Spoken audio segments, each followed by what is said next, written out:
we're looking at secondary structure, and we looked at two up to this point in time. The two most common talked about, alpha helix and beta sheet. They are common ways in which proteins organize the polypeptides, and what we are trying to do and trying to accomplish is to create a unique three-dimensional structure that will cause a function to occur. Now, there's a lot of different types of function. There's function all the way down to just being structural, holding things together, scaffold things, and place them in the right places, to functional in terms of facilitating a chemical reaction. And so lots of different function, but we're trying to make a unique three-dimensional structure.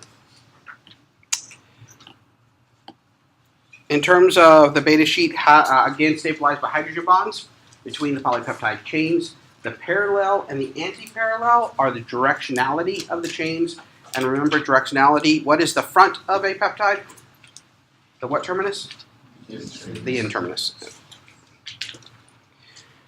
Beta turn is a very, very tiny secondary structure, but very important. It's a hairpin turn. And so in this case, you can see we have plenty of beta sheet that is interacting. This is the beta turn. And it allows the directionality. This is the nitrogen. Right here is the C-terminus and it going that direction. It allows for compacting. Now, here's the deal.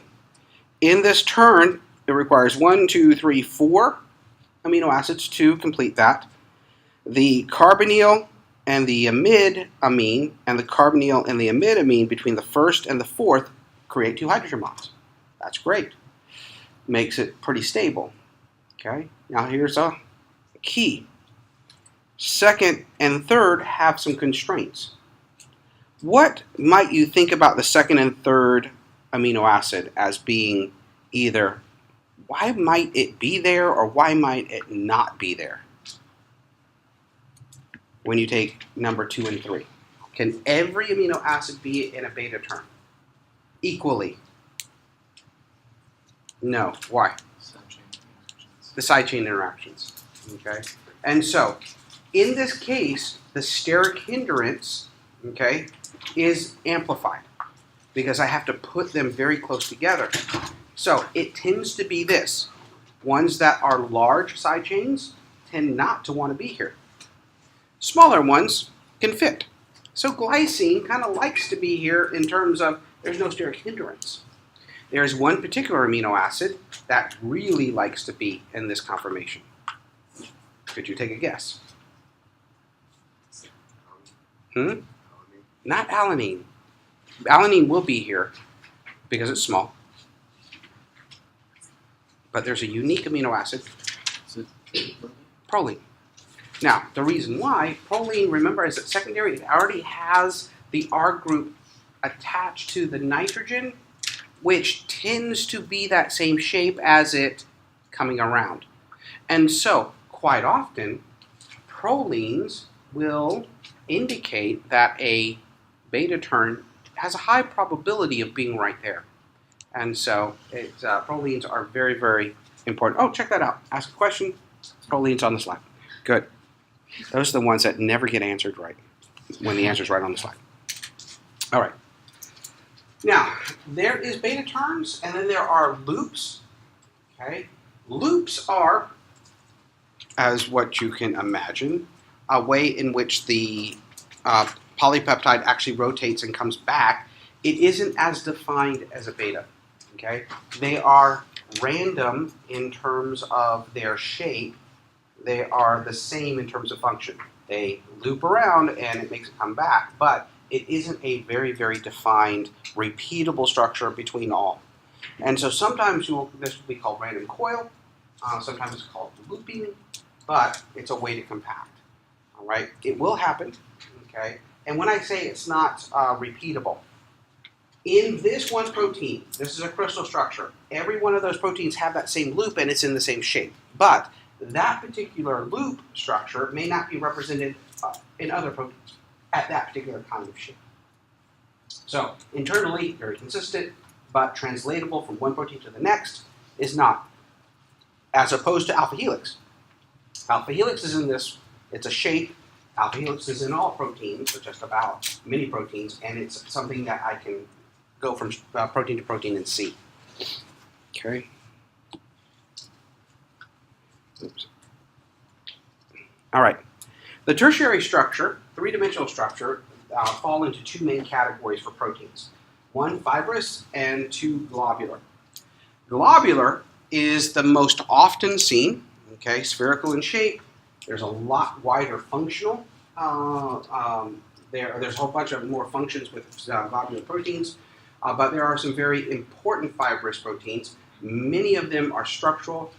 Examples are alpha-keratin and collagen. Some of these we'll take a look at. And if you actually look at just secondary structure, if by chance you took one protein and made it all beta conformation, all beta sheet, it would be 2,000 angstroms long, about 5 angstroms wide. Okay? If by chance you took that same protein and made it all alpha helix, it would be one long rod, about 900 angstroms and about 11 angstroms thick. Okay? In terms of most proteins, though, they are globular and they compact down to 130 by 30. Those same amino acids are all compacted. Now, there is alpha helix and there are beta sheet in most of those proteins, and so it is controlled to make a much smaller volume when I totally fold proteins. Let's take a look at the oddballs, the fibrous proteins first. Alpha-keratin, which is a protein that is inside hair. And if you take a look at the protein bundles themselves, all right, they are typically almost exclusively alpha helix. And so we know what an alpha helix looks like. Okay, and so most of the protein has alpha helix character.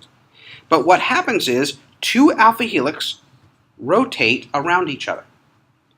And at the end, it becomes very small globular portion for its orientation and binding.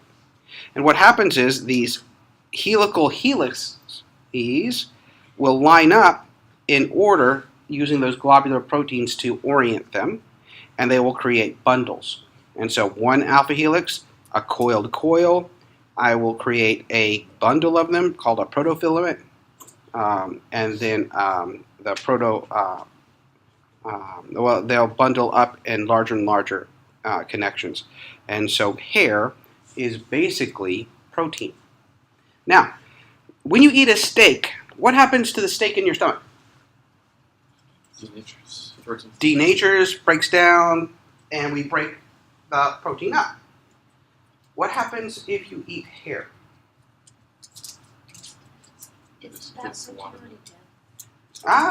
Well, I would hope you would have a steak that's dead. No, the hair. The hair, yeah, that protein is also dead, but both of them are dead. But why does the protein in the hair not break down in the stomach where the protein in the steak can? It's really to that conformation, okay? That tight conformation doesn't allow unraveling and actually the enzyme's able to break it down. And so the hair, and this was nasty. We actually had, we used to have these glass jars. Dr. O'Bannon, one of our founding faculty members, he used to work in the hospital. And he was very fascinated by what things would happen over there. And he would ask for samples. We had a hand that was cut off. It was a farmer's hand. He said, sure. So we had a hand floating around here for a while. We had a brain floating around here for a little while. We also had this bundle of hair that was in the form of an intestine where they actually had to extract it out because they were having bowel blockage. And it was all the hair that had been eaten over years of time and gotten stuck, never digested. And that was nasty too. Now, They were nasty when they came over here. About 30 years later, they were even nastier. I decided that when we moved from the old building to the new building, that was a done time for them. And so we don't have them anymore. And so, collagen, all right? Collagen is unique. It is a triple strand, okay?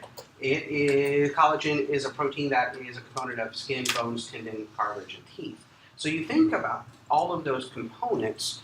This is the protein structure that underlies several of them. Now, if you think about bone, you think about bone as being a calcium phosphate, and so you think about it's an ionic bond. It is this calcium phosphate embedded in with the collagen to hold its tenacity. Before we saw coiled coils, so alpha helix that wrap around themselves. We'll see that a lot. Collagen, the three bundled organization, is not an alpha helix. It's similar in that into an alpha helix, but it isn't particularly an alpha helix. It is a unique bundling of these three amino acid chains together. So 3 separate amino acid chains together. If you take a look at the sequence, what do you see about the sequence? Do you see anything? There's some proline, right? Glycine. Do you see anything about glycine? There's one glycine at 13, then proline, methionine, glycine, proline, glycine, proline. What do you think right after that arginine? What's going to be? Glycine. Okay. All right. I know glycine, I know proline, I know methionine. Maybe you should know it sometime. Serine, right? Arginine, leucine. Uh-oh. Phenylalanine, yeah. Uh-oh. What is hype? Ooh. All right. Hype is not one of the codes that I asked you to memorize. Okay, it's not one of the 22 of the 20 amino acids. So I told you that there were unusual amino acids, right? Okay, so here I'm going to introduce one that you really need to know because there's going to be associated function. Now, why is every third residue glycine? As that bundle comes together, okay, in the internal part of that bundle, it's very tiny. So tiny that only one side chain is allowable. That's the hydrogen. Okay, if you even put in the methyl group of alanine, too large, it would break the structure itself. And so that repeating glycine is to allow that structure and that bundling. The hydroxyproline here is a hydroxide put onto the proline. Now, one thing about proline, its constrained ring structure internally allows it to create that turning, and so it helps to make sure that the collagen structure is stabilized. But we put hydroxyproline on this. Okay, that hydroxyproline is important. Why is that hydroxide important for this structure? What would you suggest, or what would you think a hydroxide might afford you? A hydrogen bond. And so we get more hydrogen bonds, all right, which creates more stability in this particular structure. Now, there's a disease that is associated with the absence of the hydroxyprolines. And it is a disease that people would get if their diets weren't balanced. And so what you would do is you would have the absence of hydroxyproline, and what would happen is one of the structures on the list that I gave you before would start to become not as rigid and kind of open up a little bit because there's not the hydroxides holding them together. And when it opened up a little bit, then bacteria and rotting could occur, and that would happen in the gums, and your teeth would fall out. Okay? Do you know what disease that allows your gums to decay and your teeth to fall out? Scurvy. Okay? And scurvy is caused by the absence of what? vitamin C, ascorbic acid. And this is not normally seen, although it still can be seen in modern times. It was most observed on sailors that were on wind-powered ships and out at sea for very long periods of time. Their diets weren't that great. Okay, lack of vitamins, in particular vitamin C, would cause scurvy. The British Navy solved this problem by providing limes to their sailors and to the ships. And so their sailors are not referred to as sailors. Their sailors are referred to as limeys in their culture. And it comes back to this idea. Okay, so the 4-hydroxide, 4-position hydroxide is a residue that's important, and it maintains integrity for collagen. Globular proteins are a whole lot more prevalent within our biological system, and so usually incorporating lots of alpha helix and lots of beta sheet. All right, I show you two pictures. This one right here and this right here are exactly the same. Okay, I just show it in two different ways. Space filling model, ribbon structure. This is representative of what? Alpha helix. What is this little rod? It's a loop. We also, even this right here, what is that called then? That's not really a loop. We call that random coil. Okay. It is random in that it doesn't represent a structure that we see in other proteins. Okay. And what do we not see in this particular protein at all? Beta sheet. Okay. Here is one. This at the top is the same as this. You can see beta sheet. You can see alpha helix. You can see some random coil. Ooh, you see this yellow line. Do you remember what yellow represents in standard sulfur? Carbons are black, hydrogens are white, oxygens are red, nitrogens are blue, sulfurs are yellow. That's a disulfide bond. Okay, and then all of a sudden on this one, they've got this ball and stick. This is one of the side chains. So they showed one side chain here for some reason. Why they did that, I'm not exactly sure. Okay, but up here, what are they showing? At the top. Every atom that is there, including all of the side chains, and their space filling. Okay. In this case, you can see a little bit of the structure, and you can see like there's a little kind of hole right here. In the space filling model, you can see that channel a lot better. Okay. Here they identify a few amino acids that they're going to talk about in that structure. Here they give you the space filling model, and what they do is they highlight usually red for positively charged, blue for negatively charged. So sometimes you can show different things. So this face is positively charged. That could be an important aspect of that particular protein.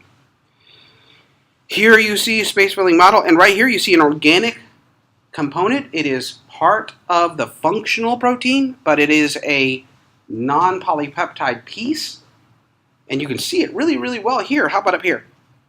You could almost miss it, right? Because it's well in that pocket, but it's there. And so depending upon what we want you to see, we will show the protein in different structural formations. Sometimes one structural formation is really not good for you to extract some information, and others are very good, but we show it to you in different types at different times. The use of random coil and beta sheet allow the compacting to occur. If you take a look at the interior of globular proteins, right in there, there is no space. Almost all of the space is taken up, meaning all of the R groups are touching each other or close in proximity, okay, to the point of even excluding water. Okay, not even enough space for water molecules to get in there. Now, there are exceptions to that, like in this little crevice right here. This may be where the function happens, so something will bind right into that little crevice there, and a reaction might happen right there, and then it floats out. But the rest of it, there's really not anything getting in there. Okay? Now, we tend to do this, hydrophobic. The interiors tend to be all the hydrophobic amino acid side chains.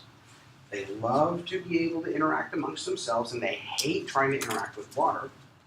And then on the outside of the protein, I'm going to put polar residues so that this protein on its face looks very polar and able to be dissolved in water.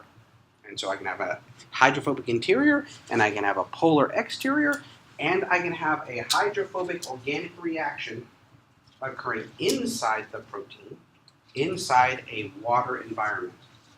And so a reaction that you might attempt to do in organic lab if your glassware was wet would never happen, but we can do that same kind of reaction inside an aqueous environment because we have the protein. Globular proteins are classified into 4 main groups. Although I've never seen anybody group these in a journal article, I've only seen these groupings in a textbook to classify. Proteins that have all alpha helic structure. Okay, all alpha helic, that makes sense.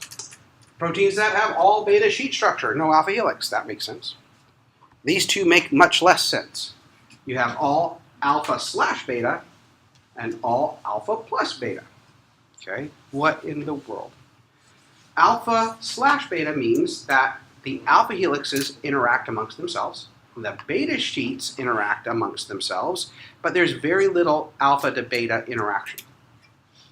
Alpha plus beta means that the alpha sheet and the alpha helix and the beta sheet interact amongst themselves a lot more. Again, you will never see that in a journal article, but every textbook classifies them this way. More importantly, I think now, is the fact that not just alpha helic can be translatable from protein to protein or beta sheet from protein to protein. But what we are starting to see in terms of organization and regulation is this, that proteins have within them domains or portions that fold very similarly from protein to protein to protein. Okay? And we've gotten to the point, we used to call them supersecondary structure. We now call them superfamilies, families, and domains. And we have a structural organizational chart for these. And what it really does is this. It is like puzzle pieces that have been standardized. And so if I have a puzzle piece that is in this shape, this domain, another protein may have the exact complement to that shape. And so in its domain, this complement and this shape tend to come together so that these two proteins that do two functions might be two functions of one pathway, in which this one is the first reaction and this one is the second reaction. And because they have these two domains, they are physically linked so that reaction can go faster. And so there is a functional portion inside the protein, whatever it does, and we can identify these domains that actually allow us to coordinate other proteins together in a very controlled and systematic organization.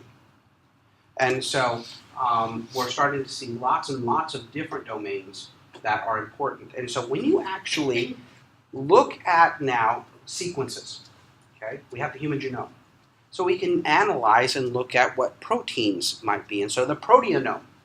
Well, we can make lots of proteins from the data set that we don't even know where they are in the body. But we know there was a start codon, there's a stop codon, there's a protein this big. What's it do? I don't know. And so what they can do is you can analyze the sequence. And sometimes what you see is a sequence that is very similar that will fold in one of these domains, which might then link it to a group of proteins where function actually occurs. And so we can use this tool now to look for or identify different domains. All right, here's the deal. Take a look at those three proteins, okay? The top, the middle, and the bottom. Those 3 proteins do the same function. Okay? Those 3 proteins look in their shape. Do they look same? They have really similar motifs, right? The alpha helixes are about the same. They're oriented in space about the same. Everything's about the same. Here's the deal. The amino acid sequence, that information that's translated from the DNA, creates the fold. That fold then creates the function. Okay? I have 3 proteins here.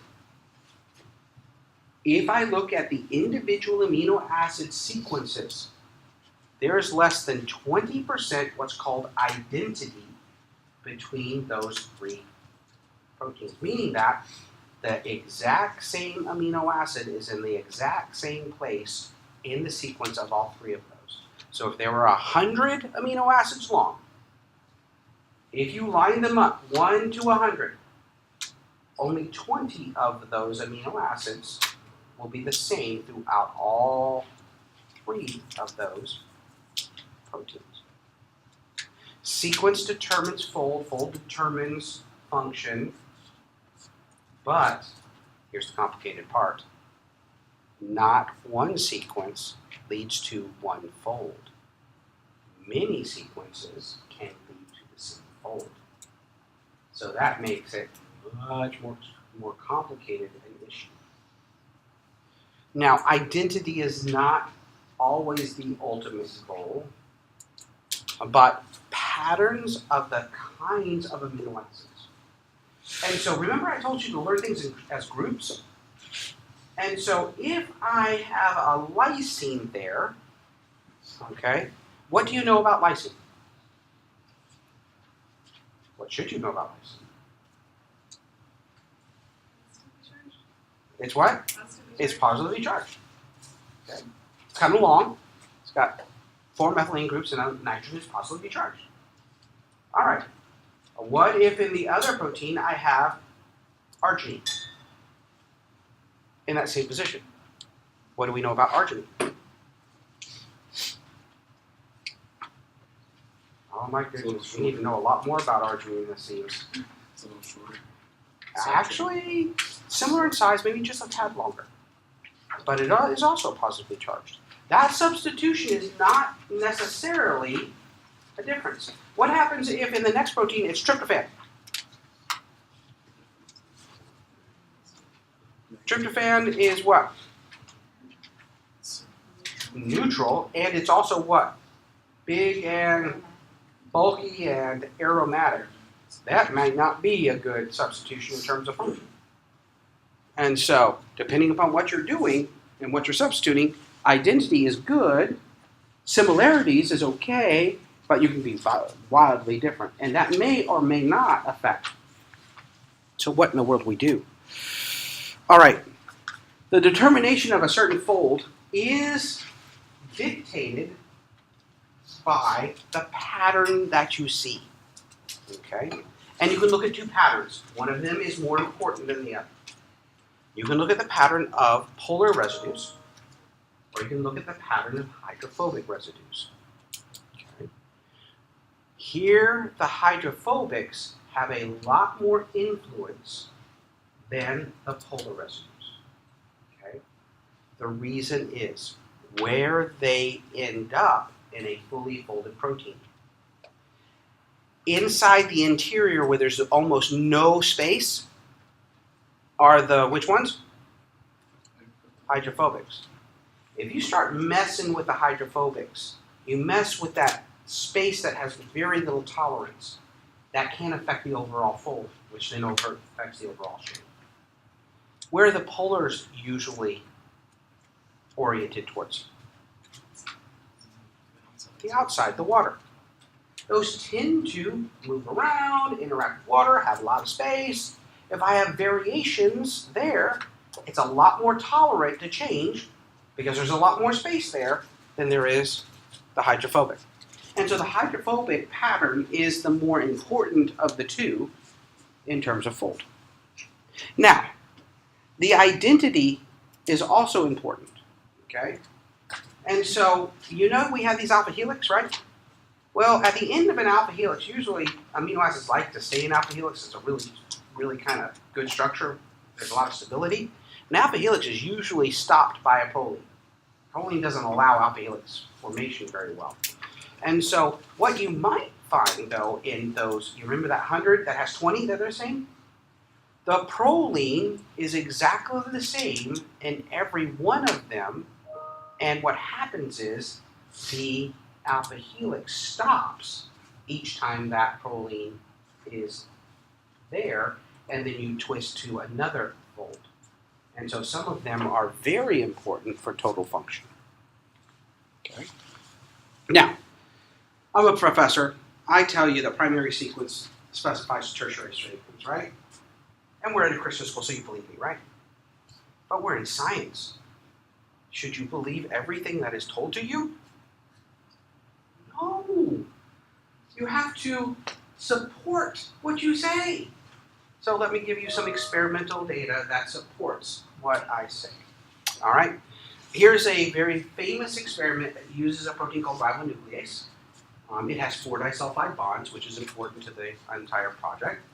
Okay? And I'm going to experiment with 2 things. Beta-mercaptoethanol, which breaks the disulfide bonds, and urea. It really interrupts hydrogen bonding. Okay?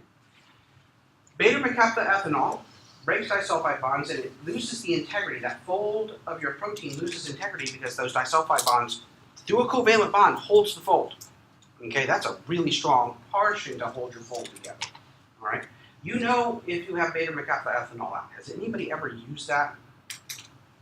You would know if you did. Okay. When you get into lab, either molecular cell lab, or if you get in biochem, you will be using beta-mercaptoethanol. When you open that bottle, everyone around you will look at you because it's a concentrated rotten egg smell that you do not want to get on your hands or anywhere around. Do not spill that bottle, okay? Because we will smell it for a long time. All right, that sulfury type, it's really concentrated, and it reduces the disulfide bond.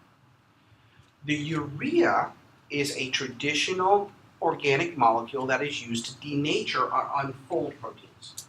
Okay, it's one of the 2 traditional ones we use. We use urea or we use guanidine hydrochloride. Urea is a little cheaper, so we use urea a lot more often. What color is urea? Has anybody ever made up a solution of urea? Oh, come on. You can take a guess. Yellow. It is not. You think it is. It's actually clear. All right? But urea is interesting. There's all sorts of other things that make it yellow. Urea is in your urine, but other things make it yellow.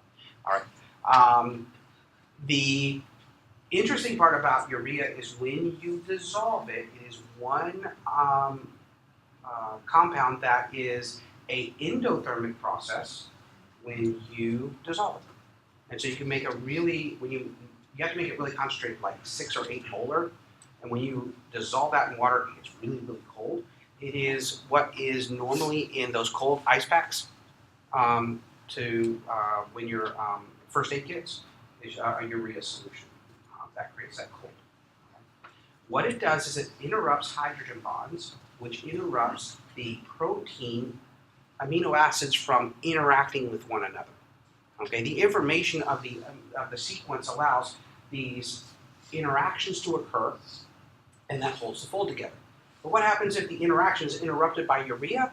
Well, that protein then doesn't interact with itself, it interacts with urea, and it just kind of unravels and unfolds, so we call it denature. Okay? And so we're going to use these 2 things. To totally unfold a protein, you need both urea and you need beta-mercaptoethanol. That'll allow it to totally unfold. You know it's unfolded because the protein stops working, doing the job that it does. Okay, and we're going to do experiments with that. Now, we can unfold a protein another way, and you do that with the protein in the egg whites of an egg. Okay, every time you cook it, you denature it. And you heat it up, and that can unfold everything. Now, after you cook an egg, will it ever go back into the consistency of the protein before you started? No. A lot of proteins, once you denature them, they're done. Totally done. Okay? But ribonuclease actually has a property that I can totally unfold it and then allow it to sit, and it will actually refold. Okay? So my first experiment. Protein is unfolded and reduced, and this state is denatured, and so there's the native structure. I add urea, I add beta with capital ethanol, and everything's unfolded. If I try to use this and do the natural reaction that it does, none of it works. I know it's dead, totally reduced. Okay? So I can do that. Second, I use a process called dialysis, where I remove small molecules. That removes urea and beta-mercaptoethanol. And a little bit of oxygen allows oxidation to occur. Okay. Over time, what happens is the solution has protein in it. I take out a little bit of protein and I try to measure its enzyme activity. It's 0. But over a period of time, if I take out a sample, 20% active. I take out a sample, 60% active. I take out a sample, 98% active. What happens is that in solution, the only thing that is there, once you take out the things that unfold it, is the protein. It comes back and it folds properly and becomes functional again. That means all the interactions occur in the right way, and in this case, the 4 disulfides come back and they make a bond with the right one. Okay? They don't make a bond with just anyone, they make a bond with the right one. Okay? So it can fold, unfold, and refold. Now, in that test tube is only that protein. How did it get refolded? There must be something in the information of the protein, and the only information we have is the sequence that allowed it to come back together. Okay. All right. The reason why it folds that way is most proteins are in the most energetically favorable conformation in its native state. It's the best energy fold for that particular protein. Okay. Now, was the amino acids actually what was doing this? Was the interplay between the amino acids? Because that's where the information was. We did a further experiment. The second one. All right, remember, only one protein is biologically active. All right? If the urea is not removed, okay, but we get the beta-mercaptoethanol out, okay, that means I reduce all the disulfides. I know it's unfolded because urea is there, all right, and then I take out the beta-mercaptoethanol. That means the disulfides could come and reform. But the problem is the urea is still there. That means the amino acids can't interact among themselves and make the normal interactions that they're supposed to because they're making interactions with urea. Okay? Then there are 105 different ways to put this back together. So by chance, you get 1% by chance real active protein. At the end of this experiment, they got 1% activity. Okay? Because as soon as any 2 disulfides got together, they reacted. But most of them were different combinations than what they should have been. Okay? All right. So, this 110 is bound to 58. That was supposed to be. But this 95 and that 48 is not supposed to be. Okay? So just randomly, these 2 amino acids got linked together, and this was not the way they were supposed to be. Okay? But once they linked, covalent bond, holding it really tight, the protein's under strain. The protein's not going to work the way it's supposed to work. It's just not comfortable. Okay? So what the experimenters did was, okay, they removed the urea. Okay? So now the amino acids can't talk to one another. And then they put in just a little bit of disulfide, the beta-mercaptoethanol. Okay? Just enough to break a few, not all of them, but just to break a few every once in a while. So now I'm really under strain, right? But then I allow the beta-mercaptoethanol to work, and oh, that broke apart. Oh, I feel so much better. Okay, I now can get in my right formation, and I can make a bond here and a bond there. And these are correct. Okay, because these are now the fold, and all of the other amino acids are making the right interactions, and I create the right fold. Over time, I can get almost 100% back. Okay. Now, what happens if you have a little bit of trace beta-mercaptoethanol and all of them are folded right? If this one breaks, all right, then I've got another disulfide right there. Am I going to go way over here and put myself in a... No. What happened is, if it breaks just temporarily, it'll go, I kind of like this, and it'll bind back. Okay, because all of the other interactions of the entire protein are holding it like in the right conformation. Only the ones that will change are the ones that were bound wrong and under strain. And once the strain is released, because all the other amino acids interact. And so what we did was we selectively removed the factors that confounded all the unfolding, and it really did come back into the right conformation. All right? And so this was a fortunate example in which that the primary sequence can actually determine what the three-dimensional fold is. Okay, it was a happy accident. It was a small enough protein that the primary sequence did actually reach the full sequence and the full fold. As the proteins get more complicated, yes, the primary sequence, the fold, is the structurally the one that you really like, but the larger you can get places where you get what's called a trap, in which a misfold, really, that portion gets really, really stable. So one portion is really stable, the rest is not really stable, and you can get into a trap. We have to have some help getting past that, and we'll talk about molecular chaperones. But this first experiment with a smaller protein, yes, the primary sequence can be the only thing that drives it. It doesn't need anything else. If I want to try to predict tertiary structure, okay, what happens is this. If you get a sequence of a protein and you compare it to the database, if the sequence is about 40% the same in terms of patterns, there's a high likelihood that the protein that you know and its shape, this new one, is going to be that shape and maybe that function. We really look at what is the hydrophobicity plot, or where are the hydrophobic arrangement. If that is closer, it lends more credence to what the overall fold is. And then again, I told you we could look for motifs or those domains in the primary structure. Protein folding itself is a process. Okay? And so you go all the way from an unfolded protein to a folded protein in a state of intermediates, and it is occurring at one time. And there's really, depending upon each protein, sometimes it's really, really quick, and it's there really, really quick, and sometimes it takes a little time to get there. Because every protein is synthesized one amino acid at a time, right? So you get this string that's not the full protein. And what happens if amino acid number 2 really needs to be interacting with amino acid 200? Well, while it's being synthesized, 200 isn't even there yet.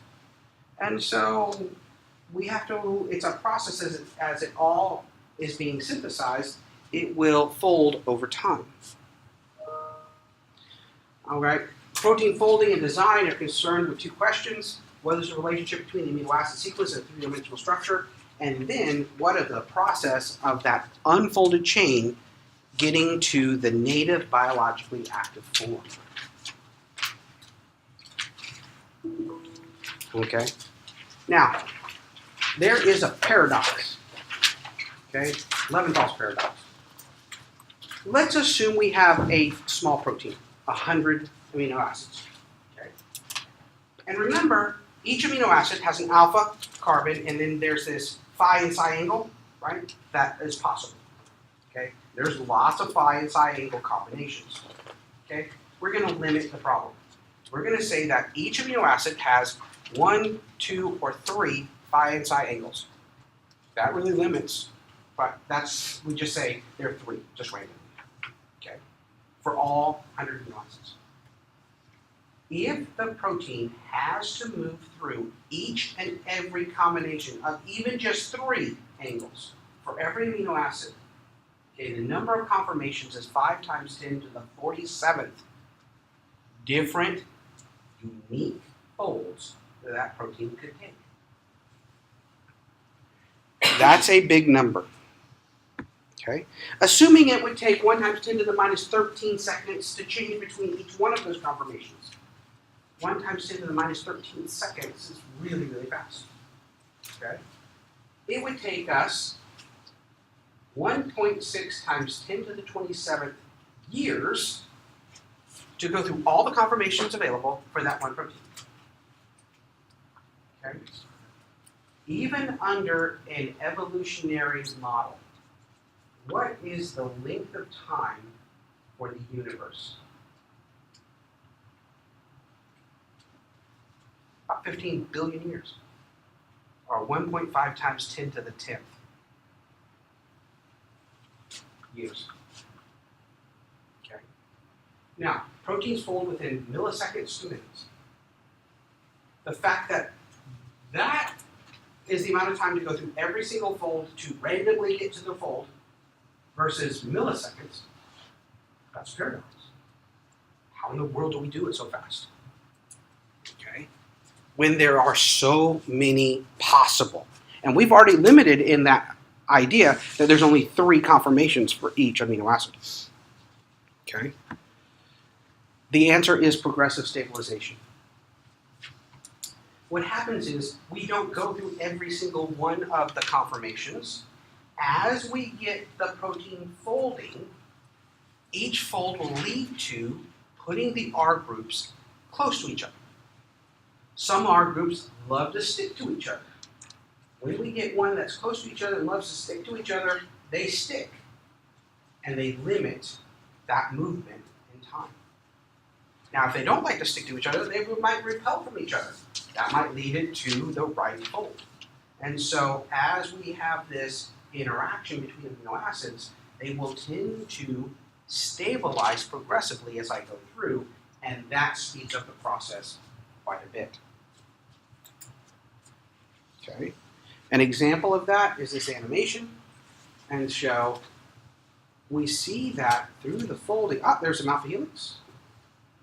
And the alpha helix will go and become more, and over time, we start seeing more structure. Oh, less alpha helix, a little bit more, it's going through, and we're going to start to see now, some beta sheet come up.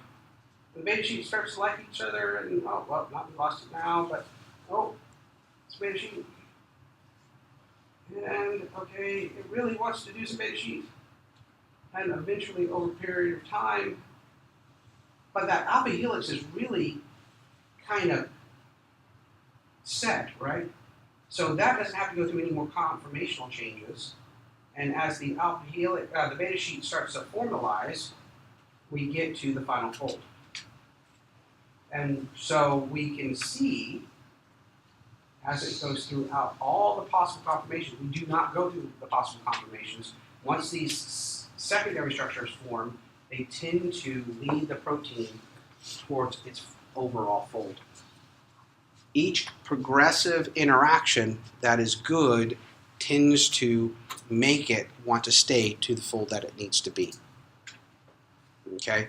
And we can mathematically model that and create, and you just saw overlapping. These were calculated values, and they take the top 10 or 20, and if they all overlap mathematically, that's a pretty good guess for what the fold might be realistically. That can never be the full data set. We have to use other experiments to supplement, but all different experiments should supplement each other to get to the final. All right.